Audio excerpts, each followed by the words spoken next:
Welcome once again to Syntax Error, your pretentious philosophical pedantic podcast ostensibly about video gaming and related topics therein. Warning, this podcast contains mature language, content, and spoilers. You have been warned. Welcome to Syntax Error's very first holiday special. Today is Good Friday and Passover, so in honor we are doing a brief history of the apocalypse, the waters above and the waters below, Christian mythology, and Rapture. With me today are Scott Thurlow. Hello. Jesus Christ. Literally. Yes. Very good. And also Stephen Ramosi. Hey, how you doing? I don't have anything clever to say. And Christopher Morgan. Hello, I'm Chris. I'm saving my inspiration for the podcast. And I am Jonathan Ian Manzer. Anyway, to begin, today is the day of the deaths of firstborn children and bodies rising from the dead. So, Christian mythology actually a topic not very often explored in video games. I can think of the Diablo series, Darksiders. Mm-hmm. Oddly enough, there are a number of Christian-specific video games. But beyond those, it's very kind of rare topic. So almost taboo, maybe. We'll get into it. Yes, very good point. But Scott, what are your thoughts on Christian mythology in video games? In general? So just again, a quick personal background. I attended Catholic school, which may be one of the reasons I'm an atheist at this point in my life, or have been for a long time. However, I like Christian mythology as a story, as a mythology, if you will. I love the Book of Revelation. It's an amazing story. Of course, I don't believe it. It's prophesizing the end of the world. However, I love the imagery of it. It's almost poetry. It's like the first apocalyptic story almost ever written, in a sense. And I study it. I'm interested in. I use it a lot in my own personal writings, variously. So yes, we don't see it a lot in games, but when we do, I'm sort of interested. I'm interested when it is used to see how and what they use from it. Actually, it's interesting you say that, because if you, for those viewers who remember our first podcast in this series, the apocalypse derives from prophecy, That's right. which became mutually associated with the prophecy of Revelation. So, Steve-O, on to you. What are your thoughts on the topic? Like Scott, actually, we went to the same high school, so I went to Catholic school for 4 years, and unsurprised, or maybe surprisingly, maybe unsurprisingly, am also an atheist. However, it was a great school. Yeah. Bringing endorsement. I really do. In the same way, I really like the stories of the end of the world that kind of come out of Christian mythos or any religious mythos. The idea of using, the death of everyone as kind of a boogeyman, or a way to scare people into doing what you want them to do so that they don't go to hell or whatever afterwards, or just get stuck walking the earth while everybody else gets dragged up to heaven. As they say, heaven for the weather, hell for the company. Mm-hmm. Yeah. So, Chris. It's really funny. I was at Seder earlier this evening with my wife's family, and her cousin's husband and I were talking during dinner, and his daughter came over, and it was just like, I know the 10 plagues. So she's she's rattling off the 10 plagues, and she was stuck on one or two. So on my phone, and I'm going through, and one of them is bugs, and that's because locusts. Locusts. Right? Yeah. No. Locust is its own thing. You've got bugs and you've got locusts, which are completely different. It's redundant. Yeah. So it was really funny because inadvertently during family dinner, we were discussing the 10 plagues, and it was an 8-year-old little girl who was the one who brought the subject up. Out of the mouth of babes. From the mouths of babes. Yes, indeed. All right. My mom grew up Catholic. My dad was Methodist, and my parents wanted us to decide for ourselves. And I basically went through every iteration of, I tried to believe, it never took. I got to the point where I hated religion. I thought it should be abolished.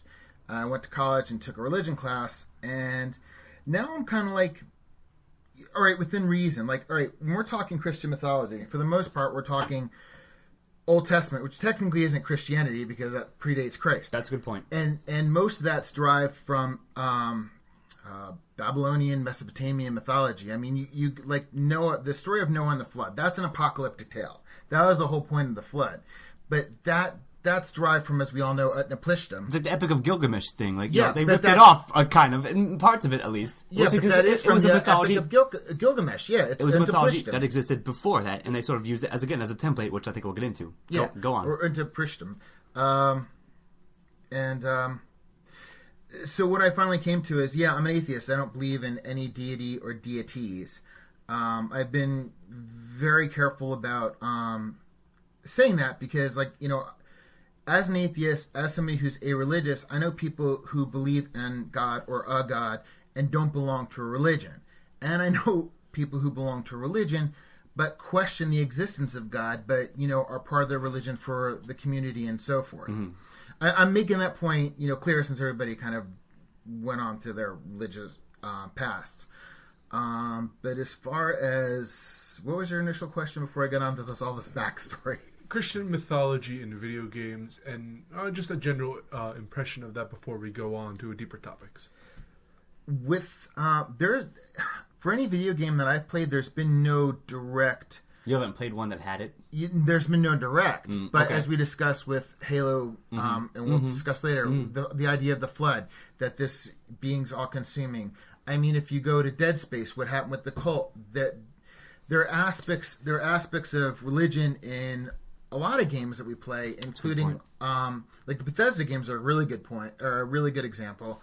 Skyrim, I mean, there's religion, there's various types of religions all over the place. They're not all the Daedras too, as well. Like, yeah, they might as well be their own religion, kind of. Yeah, but they're not all like,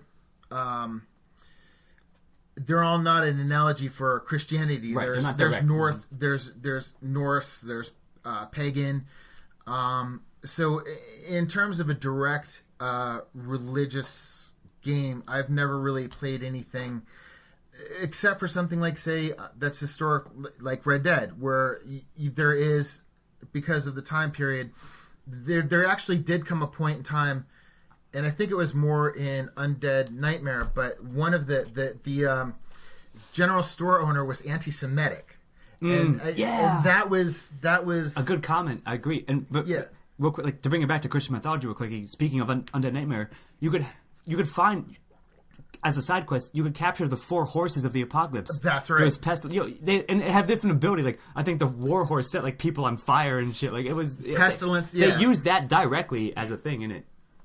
Well, I grew up Russian Orthodox, and I'm agnostic now. I think it's the humblest of all beliefs that I don't Fair know. enough. But mostly I'm an absurdist. Or you just can't commit to anything. Yeah. So as all my ex-girlfriends have said. Nice. But to the point is that a lot of games do have, especially American-made games, have that Christian subtext to it because it's part of our psychological unconsciousness. Agreed. When you look at, though, like, you have God of War, which deals specifically with Greek mythology, and there's a number of, I forget, Titan's Quest or something like that. I forget the actual name of it, but it was sort of a Diablo clone involving in the Greek mythological world.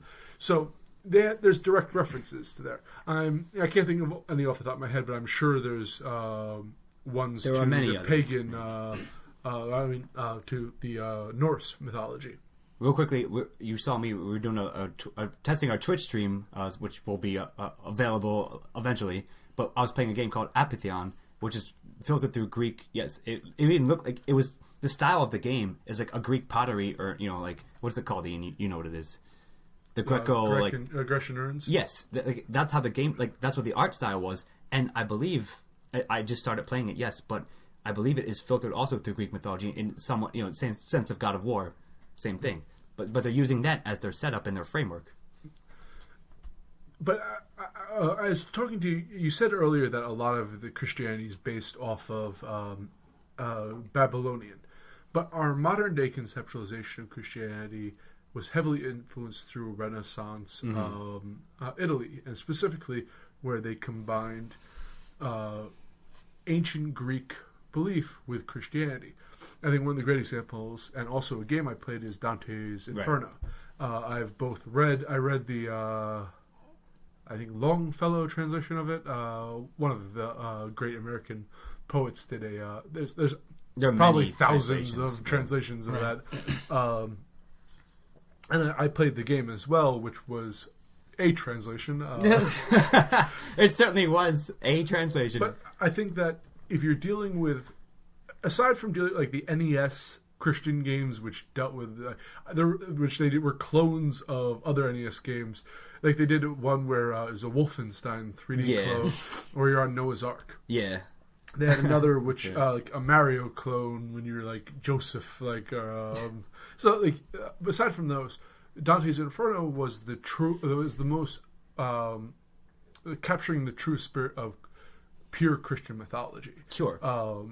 And there's plenty of flaws with that game, but when you're dealing with other games like the Diablo series or Darksiders, they're based off of a world where it's almost absent of God, where angels are their own species of sorts, where you can switch them out with an alien species. Anything. It's a trope thing kind of thing. And agree, like, I think we'll get into this, and so I'll sort of jump the gun a little bit. It's because like you can't have God as a character in your game. Like it's too risky of a thing to do. But you can have angels because they're more like recognizable. You can have God. I mean, like that's what game has God in it? God as in the biblical God. Zeus. But that's not the biblical God, is what I'm getting at. Yeah, but no, perhaps no game that I've played does. But that doesn't say that's not to say that you can't have God in your story. There have been a lot of other stories like media, true, yes, that have portrayed God in some way, and I think you can do that. Granted, just doing it becomes its own problematic thing. Like you have to be able. That's what I'm saying.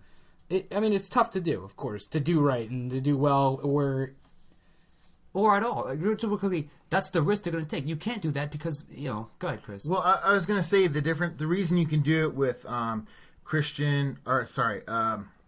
Greek or Norse gods is because they have been officially written off as mythology. However, if you're talking about Muhammad or any of the three Jehovah, major religions now. Yeah, you can't because they're actual living gods. Mm-hmm. Like you're not going to find it. Maybe even in the Western, even in the United States and so forth, you're not going to find any representations of like even Hindu gods because that's living religion. Anything that's a living religion, they're not going to personify directly. They may use analogies. Dogma. And he got death threats from Lucifer. Yeah. Mm-hmm. But you're forgetting, you're dealing with, in a sense, Western religion here. Final Fantasy games have a long history of representing their gods as like summons or espers or whatever they decide to name it for that particular game.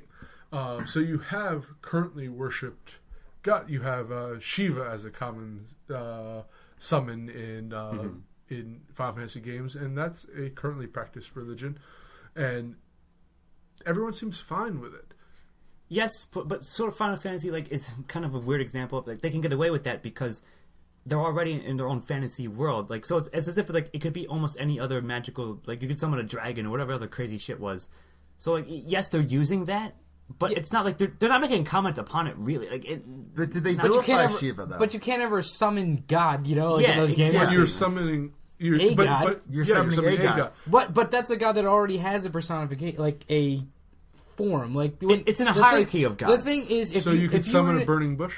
If you're gonna do that, would be funny. If you're gonna put, the Christian God into your game, then you have to first figure out a way. You have to figure out what that god looks like first. Right. That's what I'm. Whereas, in terms of like Shiva.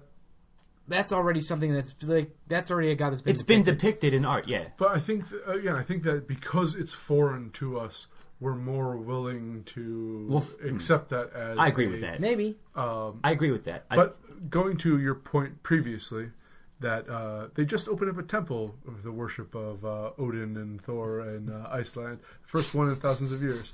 So it's re-emerging as a practicing religion. And when that happens, there's going to be some kind of a backlash. Thank God. Mm-hmm. You know, just wait in 20 years. Marvel's going to be like inundated with lawsuits. Quickly, it'll be something like the thing from Zero Theorem, real quickly. Church of Batman, the Redeemer, it'd be like that. That's a funny point, but it could very well be that. Two quick things. I'll go super nerdist. This is not video games. This is Magic: The Gathering.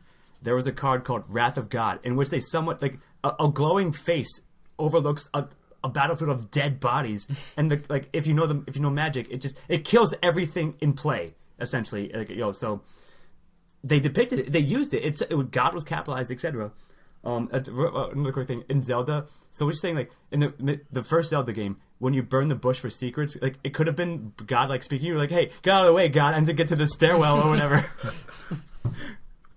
That's all. Now, I think it's interesting that you're saying that one of my favorite games of all time, and this is going kind of off topic a little bit, is Morrowind. Mm. And in that you actually meet, I think, Talos, Tiber Septim, and you don't know it's him, but you meet an old warrior towards the end of the game. To be clear, he becomes the god later on. No, he is at that point. You just meet an old man named Wolf. He's known as a god in the history of Elder Scrolls. Yes. Oh yeah. Yes. That's all. I see what for clarification. He gives you a relic, and upon it, you can bring that. I believe if you bring that relic to someone else, they inform you that this is the symbol, an ancient symbol for Talos. So in a sense, you meet one of the primary gods. And now, I know that's not the Christian God, but that is a way of dealing with having a representation of God without having God as God in quotes literally appear. You can have him work through. I'm going to bring out a random movie here. Bedazzled with Brendan Fraser. Yeah. Hey man, I love what's her name? Damn it, what's the Elizabeth Hurley. Yeah, Elizabeth Hurley. But he meets God in that movie. That's a good point. Yeah, he does. So again, you don't necessarily need to have a epic figure like Shiva or Ganesh or whatever. Whatever you need. You could have God represented in games as kind of that manipulator, that impetus to action.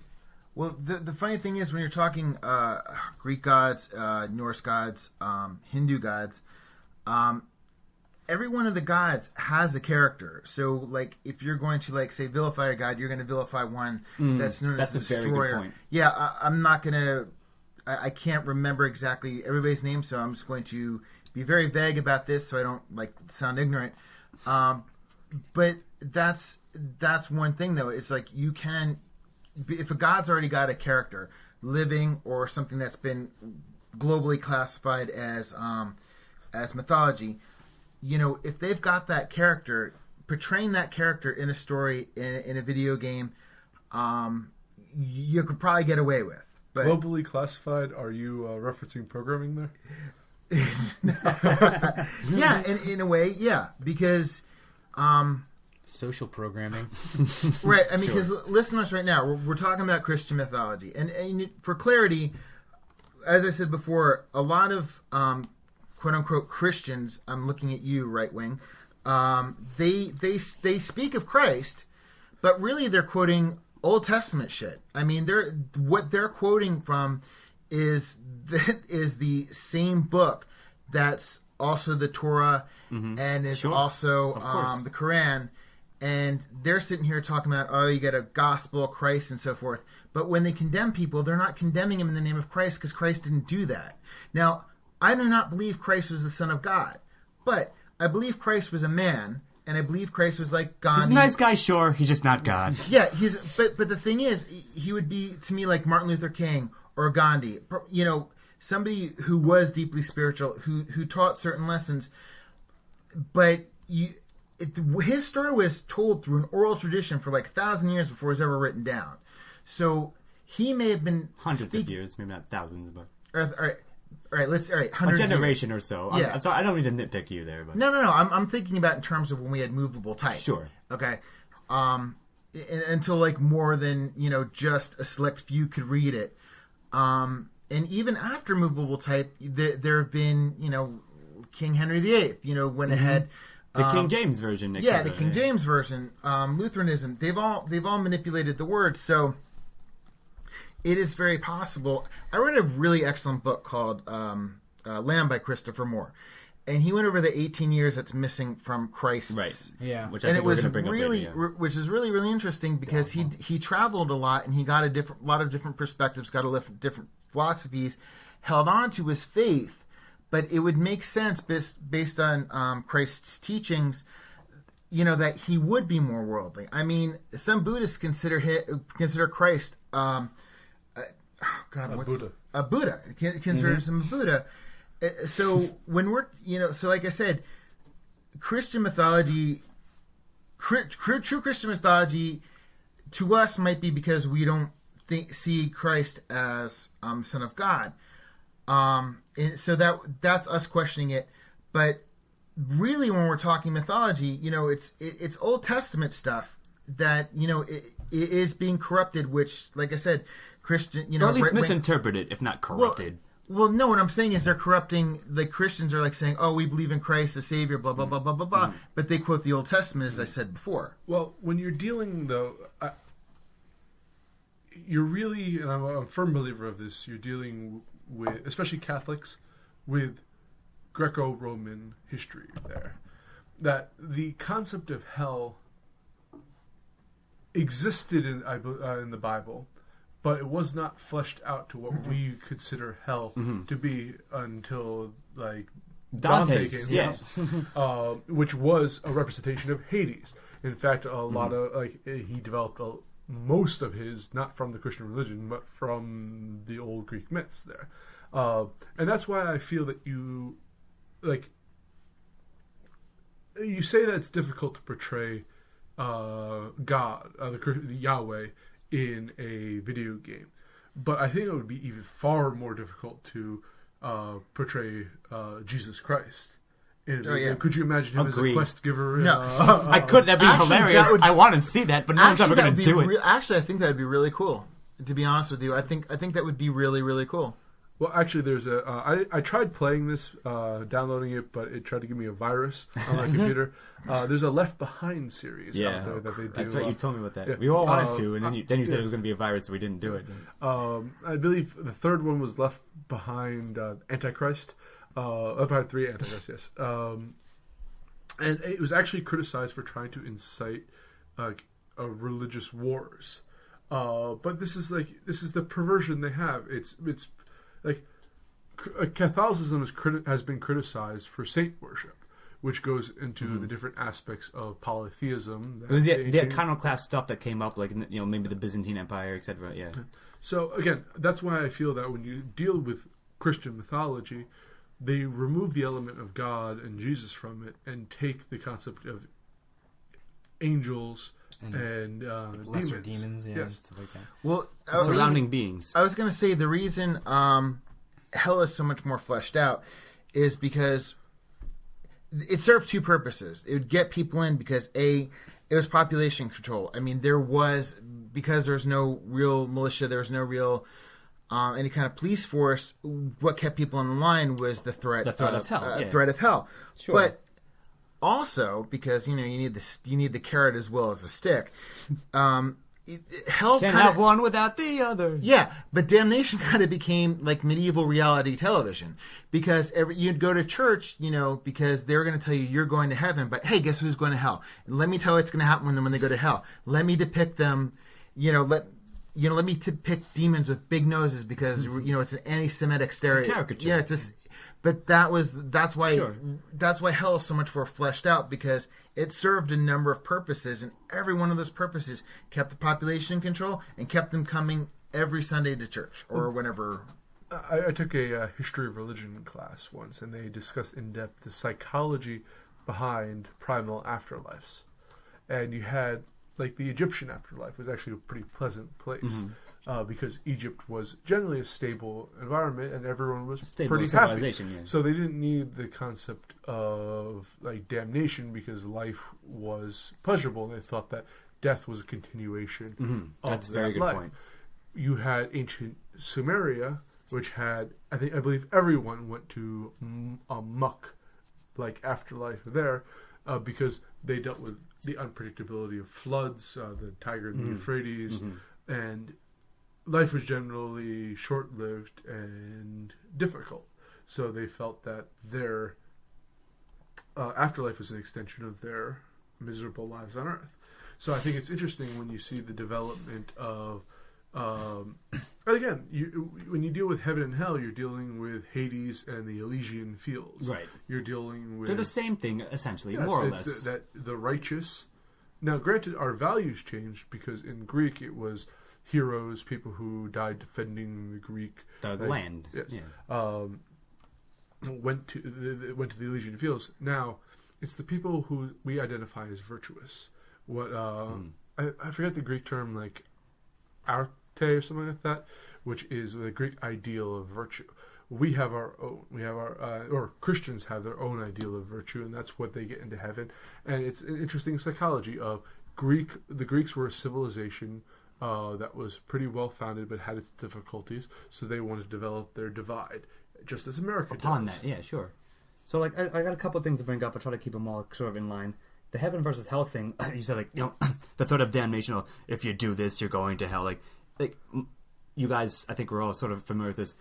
Machiavelli made that, in The Prince, he said, you have the divide, it's either fraud or force. And Christianity, religion, specifically, he was writing about Christianity in terms of religions, is the best. Like, they invented propaganda to control people. And that's a better way to do it than outright threatening people. Like, you know, it's a psychological thing versus, like, a physical threat.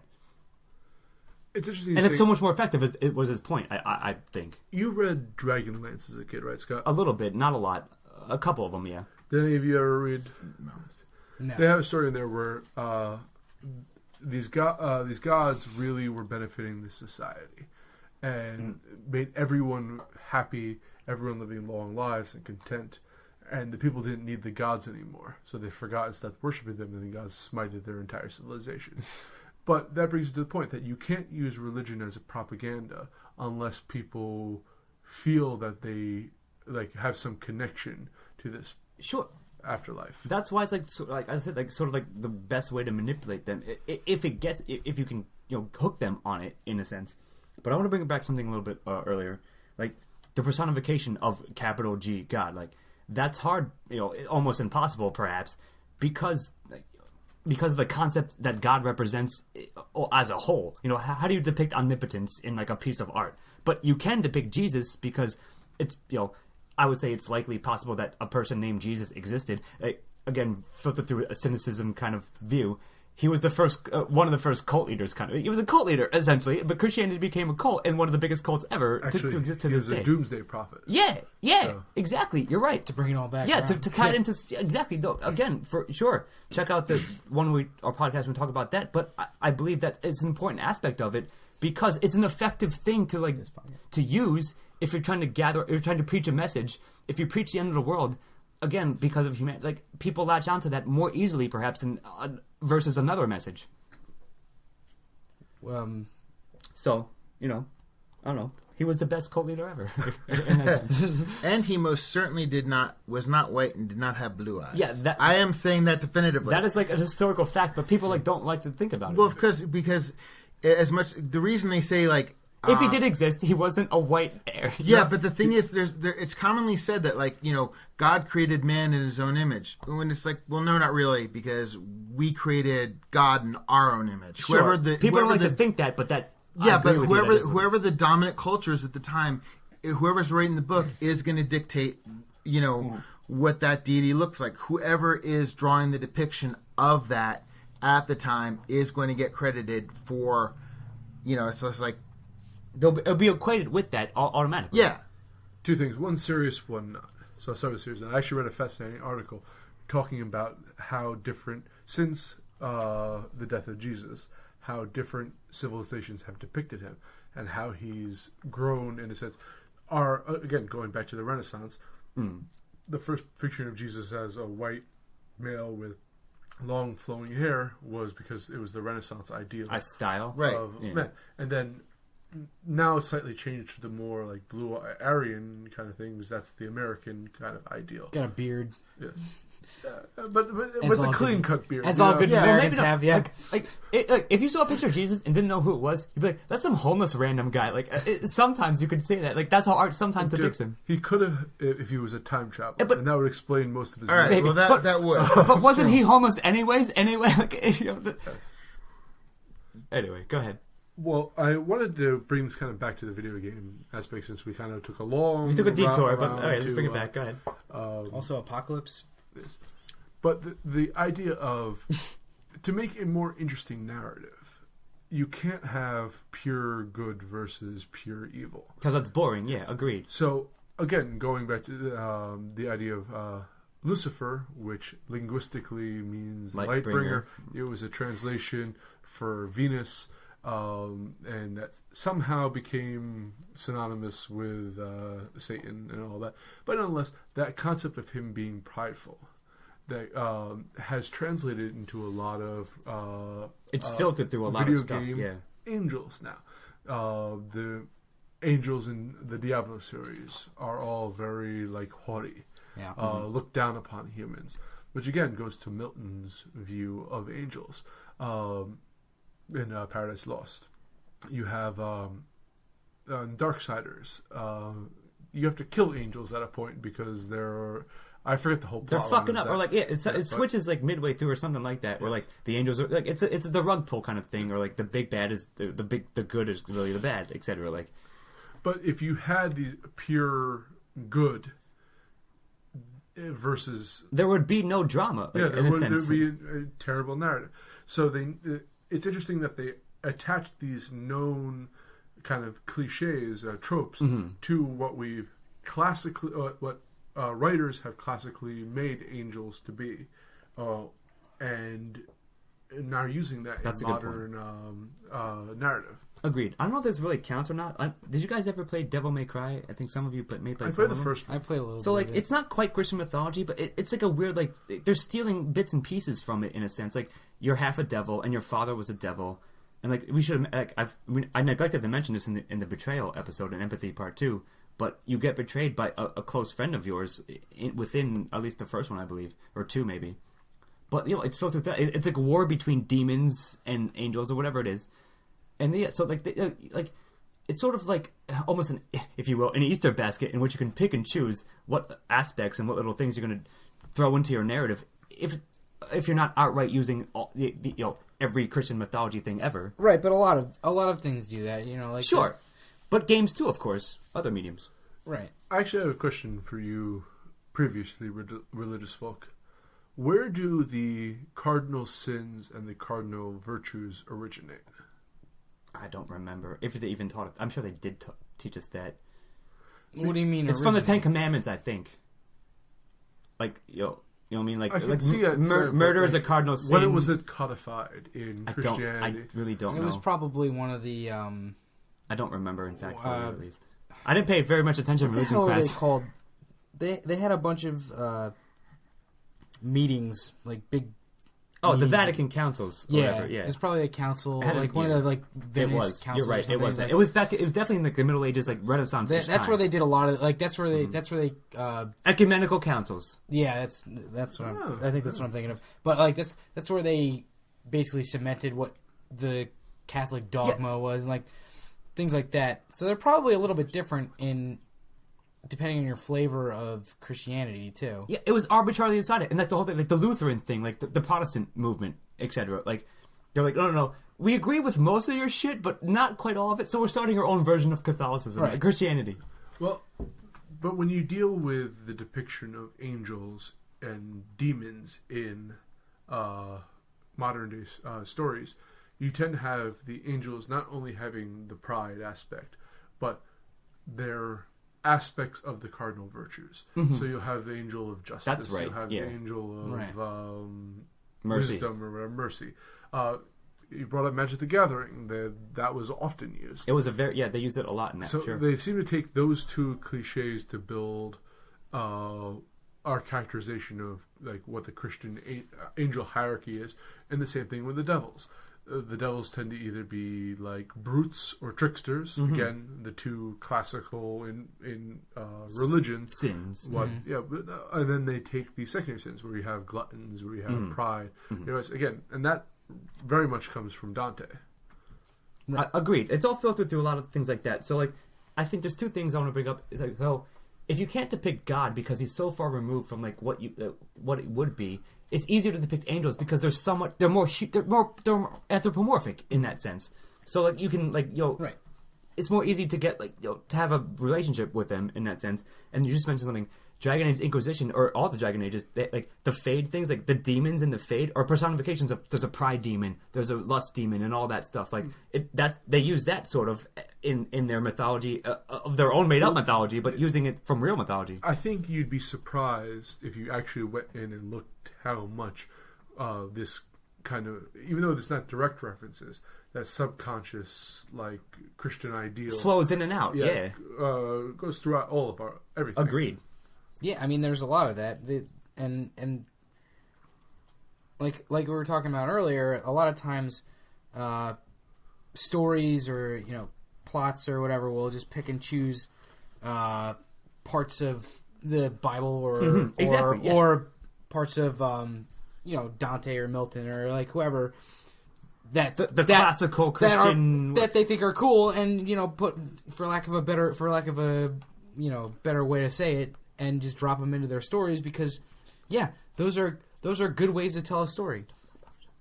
I'm actually interested to see where the divide would lie between, in a sense, the universal problems we all agree are, for lack of a better term, sins right now, versus what would be attributed solely to Christianity. It's interesting that you say that. You're like, don't murder other people. Like that could be applied to almost any religion, like no matter what. I think lust is a very good one. Lust is a traditional sin in Catholicism or in Christianity, but not in others. Not always in others at all. Yeah, agreed. Sure. I was gonna say, and I sound like I'm keep going back to the same subject, but I can't help it. When you're talking sins in modern day Christianity, in the more judgmental sects of religion, I really want to make this clear that they are talking about. And nowhere in the Ten Commandments is all that Levitical bullshit. And Levitical bullshit is from the Old Testament. I love that term, by the way. Yeah, because it is bullshit. I mean, look at the it sounds like ludonarrative dissonance almost. Yeah, but you see why? Well, if you look at an academic phrase, go on. I'm sorry. Well, the thing was funny, and this is true. The whole thing with Chick-fil-A and about quoting like homophobia is wrong. Hey, guess what? Well, come in and have one of our breakfast sandwiches that has egg, meat, and cheese, which is strictly forbidden. No pork, no meat with cheese. I mean, it is just one Levitical no after the other, but they pick and choose. So this is what I'm saying about like morality with religion is, and what I think we're all getting to is that they pick and choose what they want, but so much of what they say that God commands and so forth is from one section of the Old Testament, and they are within that, a narrow range. Within lines of each other. They're picking and choosing what they want. Chris, I cannot believe you're telling me that religious people are hypocritical. But no, and I'm making this very clear because I've got a lot of family and friends who are religious, believe in God and God or gods, but to me, it's like religion comforts these people. It gets them through the day, and my thing is whatever gets you through the day, so long as it helps enlighten you, makes you a better person. But you allow other people to have their own beliefs, and at the end, even atheists. And I always hate when people who believe in God say, "I'm a person of faith." Well, my faith that there is no deity is as strong as yours. That there is just as equal, of course. Yeah. So when you as equal. Yeah. So sure. It is equal. My uncle took me to a Unitarian. He's a Quaker, but he took me to a Unitarian service around Christmas time because they were singing. And being Unitarians, everything was Dickens because Dickens was a famous Unitarian. And what got me was, and this is after I had taken a religious class and had kind of become more open to other schools of thought. It really impressed me that the minister said, hey, Hanukkah starts today, and Ramadan and all this stuff, and he acknowledged everybody, and the message was, as long as you're here, we don't care if you believe, don't believe, it doesn't matter. You're celebrating with us. We're talking about a sense of community. Yeah, that's exactly and what it then is. he said, I'm not about to tell you that I actually believe that a guy was swallowed by a fish and lived in there a week. But these are stories. These are parables. These are things that are taught to, they're to teach us, and they're to enlighten us. And my thing is, people like that who really know who they are, who really know the message that they're trying to teach, that they're true Christians, where they're trying to teach the things that Christ actually taught, not this fire and brimstone crap. These to me are not the hypocrites. The essence of his message. Yeah, it's the hypocrites are the people who say one thing, do another thing, and pick and choose in that regard. But when you're dealing with media, which people are wanting or trying to sell a product, the idea of everyone getting along is not something that people that's going to sell. Yeah, you're going to want to have the divide. You want to have the us versus them in order to sell a better product. Sure, which we covered a little bit earlier, like in other podcasts. Real quick, I want two things. You mentioned Dead Space earlier. Like, what was it? Like, it was like an XP for Scientology. It was like they were making fun of Scientology. But what was their religion called? The cult leader in Dead Space was like. The movement was like, it was like Moonanites, not Moonanites, it was like Moon something, like something with an M. It was something like that. But anyway, like they used that, like, they filtered it through that. Like it was clearly an obvious parallel to that. And the other thing I want to say is that another plug for our Betrayal, Empathy Part 2 Betrayals, is that as we referenced in that cast, that in Christianity, or at least in Dante's Inferno, and the Judas thing, betraying is the worst sin, like even beyond murder almost. So like that says something about like what the values that they filtered it through, and what it says about humanity even. There were the cult in Dead Space was Unitologists. Unitology, yeah, which is funny because they thought becoming a necromorph was a good thing. Well, it's like better, I mean, so that kind of speaks volumes. It's just like we're it's a commentary. We're Unitologists, and embrace the necromorph. Become this like bastardization of the life form. Yeah. Well, speaking of Scientology, I started watching the documentary that came out recently, Going Clear. I recommend everyone watch it. It's fascinating. But on that note, we're going to take a short break, and we'll be back with part 2 eventually. So we'll see you in a little bit. I think I hear heaven call me. I'm going up. See you then. Take it easy. Jesus Christ. Yeah. This has been Syntax Error. Thank you as always for listening, and we will see you next time. Music by Stephen Hermosi. Editing and engineering by Chris Morgan. Syntax Error is part of a Lost Signals Productions. All rights reserved.